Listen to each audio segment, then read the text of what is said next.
YOLO. Today we're going to be taking a look at two different champions of the cheese. Barons of the breadsticks. Crusaders of the crust. We're going to be taking a look at Papa John's pizza and Domino's pizza, and comparing them on things like their share price, dividends, and what a theoretical $10,000 investment 20 years ago with dividends reinvested would be worth today, to find out who truly is the ultimate pizza peddler. Now, as always, I'm not a financial advisor or fiduciary. This is for educational and entertainment purposes only. Always do your own due diligence. But with that out of the way, let's get into it. Starting us off today, we have Papa John's International. Ticker symbol PZZA. Pizza. Currently sitting at $34.41. Now, originally, I was going to have this be Pizza Hut versus Domino's. But it turns out Pizza Hut is actually owned by a parent company and you can't directly invest into them. But someone you can directly invest in is Papa John's. So I picked Papa John's and I started to learn a couple of fun facts that I want to share with you now about Papa John's. The first fun fact is John is actually a real person, from the Papa John name, which is named after the company founder, John Schnatter. He founded Papa John's back in 1984 after he sold his car so he could get enough money together to start his company. And he started his company out of a broom closet. Talk about humble beginnings. One of the most iconic things with the Papa John's pizza is their iconic garlic dipping sauce. They were actually known for giving an overabundance of the garlic dipping sauce, which made people choose their pizzas because they felt they were getting more for less. They were getting extra sauce, whereas other people would have charged for it, which helped to build an early game strong brand loyalty. They were one of the first companies to heavily invest in advertising for sports-related activities, NFL, Major League Baseball, and other such games, pushing the idea of having your game day pizza, having your breadsticks on the side, having special combo orders for the game day, trying to make themselves synonymous with sports. And it helped bring in quite a nice profit. Last year alone, in 2025, the company's revenue was $2.1 billion. Billion with a B. B-I-L-L-I-O-N. Billion dollars. That's a lot of money from just selling pizzas. A lot of dough, if you will. And what do they do with some of that dough? Well, they help give it back to the shareholders in the form of dividends. Papa John's currently pays 46 cents per share paid out quarterly in dividends. But let's go ahead and switch gears and take a look at their competitor today, Domino's Pizza.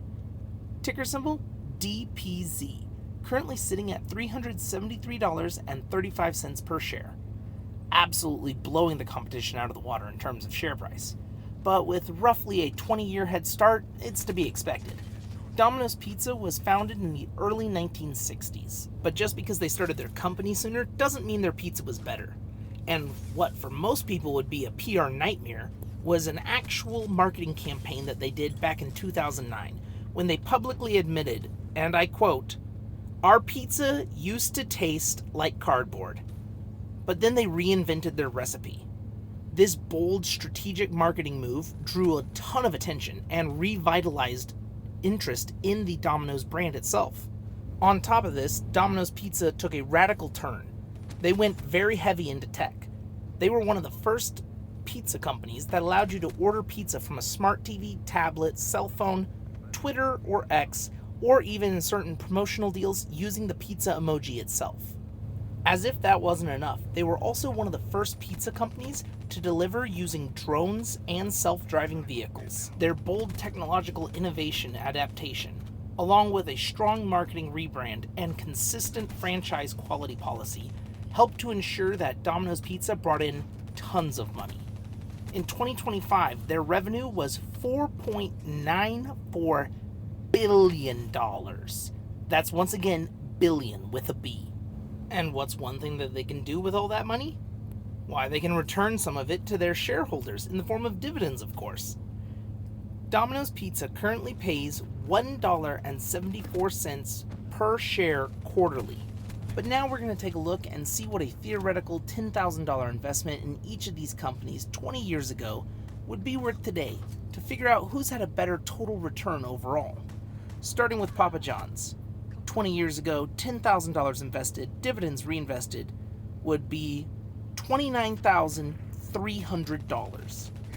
That is a 193% increase, or roughly 5.5% a year. That's a pretty good return.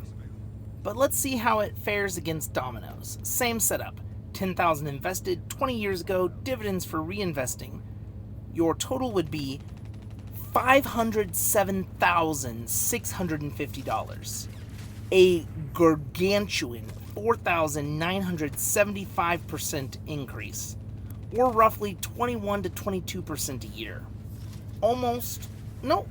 Technically a little over double what the stock market usually averages, because average for the stock market is about 8 to 10% a year.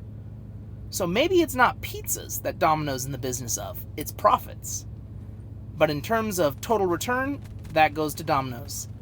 Dividends, Domino's. Share price, also Domino's. So it seems like a clear landslide victory. Domino's Pizza is the ultimate pizza peddler. Let me know in the comments below if you own either of these companies or if you'd be willing to add them to your own portfolio. After seeing that mind-blowingly huge return amount from Domino's Pizza, I'm heavily considering adding them to the portfolio myself. But thank you guys for watching. Don't forget to like, comment, and subscribe, and I'll catch you on the flip side.